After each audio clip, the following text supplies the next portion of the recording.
Hello friends, इस lecture में हम देख लेंगे मशीन लर्निंग के एल्गोरिदम्स क्या क्या है।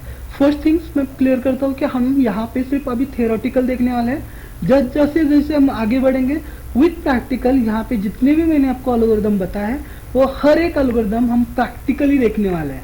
वन बाय वन उसका एल्गोरिदम क्या होता है, उसकी प्रोसेस क्या है, उसकी स्ट्रैटेजी क्या है, डेटा पॉइंट्स क्या है, कैसे सिलेक्शन होता है, आउटपुट किस तरीके से आ जाएगी, वो हम डिटेल में प्रैक्टिकली देख लेंगे।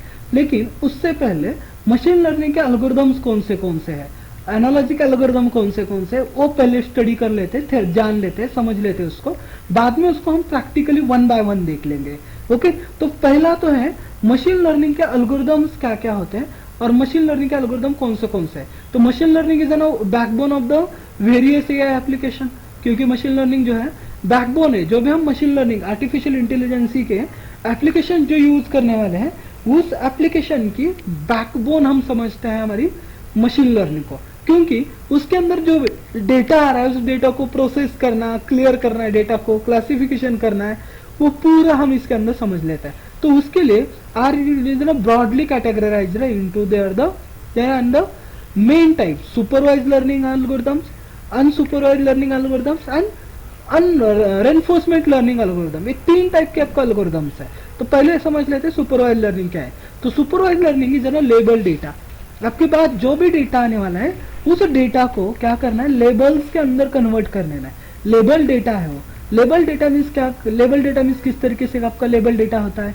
तो लेबल डेटा मीन्स हमें जो भी डेटा प्रोवाइड किया जा रहा है उस डेटा को लेबल प्रोवाइड किए। जैसे कि मेरे पास कोई डेटा है, उस डेटा को मैंने फ्लोड, जैसे कि फ्रूटीज है या फिर आपके इमेजेस है, कौन सी इमेजेस है, तो उसको इमेजेस है उसको क्या कर दिया, कैटेगराइज। इमेजेस है तो इमेजेस के अंदर, फ्रूटीज है तो फ्रूटीज के अंदर डाल दिया, ओके, ग्रोसरीज है तो ग्रोसरीज के अंदर डाल दिया। तो ये ना लेबल्ड डेटा है, तो उसको बोला जाता है supervised learning. Data pairs common algorithm उसके लिए यूज किए जाते हैं आपका लीनियर रिग्रेशन, क्योंकि पर्पस क्या है, प्रेडिक्टिंग द कंटिन्यूअस आउटकम्स। जो भी कंटिन्यूअस आउटकम आ रहा है उसके ऊपर प्रेडिक्ट करना है। मीन्स प्रॉपर्टी हाउस प्राइसिंग्स है उसको हमें क्या करना है, प्रेडिक्ट करना है, तो वो भी हम लीनियर रिग्रेशन के जरिए कर सकते हैं। सुपर वेक्टर मैकेनिज्म है उसके अंदर। सुपर वेक्टर मैकेनिज्म की यूज करना है, classify the data for the hyper plan. Hyper plan के ऊपर हमें क्या करना है, उसको क्लासिफाई करना है। तो उसके लिए एग्जांपल है इमेज रिग्रेशन यूज कर सकते हैं, या के नियरेस्ट नेबर एल्गोरिथम है, classification regression based on the proximity. आपका जो भी प्रॉक्सिमिटी उसके ऊपर वो डिपेंड रहेगा। Example is an recommended system, recommended system के ऊपर वो वर्क करता है। न्यूरल नेटवर्क एल्गोरिथम्स है, purpose handle the complex data pattern, means deep learning को हैंडल करना है, कॉम्प्लेक्स डेटा को हैंडल करना है तो यूज कर सकते हो। Means image and speech recognition, उसके लिए हम उसका यूज कर सकते हैं। ये हो गया आपके सुपरवाइजर। उसी तरीके से अनसुपरवाइज लर्निंग के एल्गोरिथम, अनसुपरवाइज मीन्स पहले समझ लो, unsupervised learning is called the unlabelled data. Data का लेबल नहीं है, डेटा जो आपके पास आ रहा है उस डेटा को लेबल नहीं है। जैसे कि मैंने आपको एक बॉक्स दे दिया, उस बॉक्स के अंदर टॉयज है, मुझे क्या करना है, उस टॉयज को अलग करना है उसकी कैटेगरी वाइज। लेकिन पहले से मैंने अलग करके दिए कि आपको नहीं दिए, लेबल नहीं लगाया कि उसके अंदर मैंने सिर्फ बॉक्स दिए और बोल दिया इसके अंदर टॉयज है, अलग कर लो। अभी उसके अंदर कौन से टॉयज है ये पहले फाइंड आउट करना पड़ेगा। उसके अंदर प्लेइंग टॉयज है या फिर डेकोरेशन टॉयज है, डेकोरेशन के अंदर कौन से टॉयज आते हैं वो हमें फाइंड आउट करना है। अगर उसके अंदर फाइंड आउट करने के बाद वो उसको क्या करना होगा, उसके कैटेगरी क्या है, उसके फीचर्स, उसके नेचर क्या है, उस नेचर के हिसाब से हमें क्या करना पड़ेगा, उसको सेपरेशंस करने पड़ेंगे। तो इसे ना कॉमन एल्गोरिथम, सॉरी, तो इसे ना अनसुपरवाइज्ड लर्निंग बोला जाता है। तो उसके लिए के मींस क्लस्टर्स यूज कर सकते हैं। के मींस क्लस्टर से हम पैटर्न के हिसाब से नियरेस्ट नेबर जो है मीन्स ग्रुपिंग करते हैं और ग्रुपिंग के हिसाब से उसको क्या किया जाता है, सेपरेशन किया जाता है। तो के nearest neighbour means market segmentation के लिए यूज कर सकते हैं। वहां पे हियरार्चिकल क्लस्टरिंग है, create the hierarchical clusters means document clustering है, वो यूज कर सकते हैं आप। उसके बाद नेक्स्ट एल्गोरिथम, नेक्स्ट आपका मशीन लर्निंग एल्गोरिथम से ही ना रेनफोर्समेंट लर्निंग एल्गोरिथम। अभी रेनफोर्समेंट लर्निंग एल्गोरिथम किसके लिए यूज किया जाता है, तो focus on the training agents. आपके ट्रेनिंग एजेंट्स क्या है, मीन्स एक प्रोग्राम मैंने आपको दे दिया है, उस प्रोग्राम है या फिर एक प्रॉब्लम है, उस प्रॉब्लम के ऊपर आप कितनी देर अटेम्प्ट कर रहे हो, मीन्स जितनी देर अटेम्प्ट हो गया इज ना ट्रेनिंग हो गई। अभी उस अटेम्प्ट में से आपको आउटकम्स क्या आ रहे हैं, मीन्स मैक्सिमम अटेम्प्ट कर दिए तो मैक्सिमम रिवॉर्ड्स मुझे मिलने चाहिए। अगर एक ही अटेम्प्ट किया है, एरर रेशियो ज्यादा है, तो वो ब्लॉक हो जाएगा। मैंने उस एरर को कम करते बाद में फिर से एक बार अटेम्प्ट करना है, फिर से एक बार अटेम्प्ट करना है, फिर से एक बार अटेम्प्ट करना है। ऐसे अटेम्प्ट कितने करने हैं? जब तक मुझे एक्यूरेट आंसर मिलता नहीं, एक्यूरेसी नहीं मिलती, तब तक। Means is an focusing on the training agent to make the decision of the maximizing the continuously rewards. आपको कंटिन्यूअसली कम्युनिकेटली रिवॉर्ड्स कितने मिल रहे हैं उसके ऊपर डिपेंड रहता है।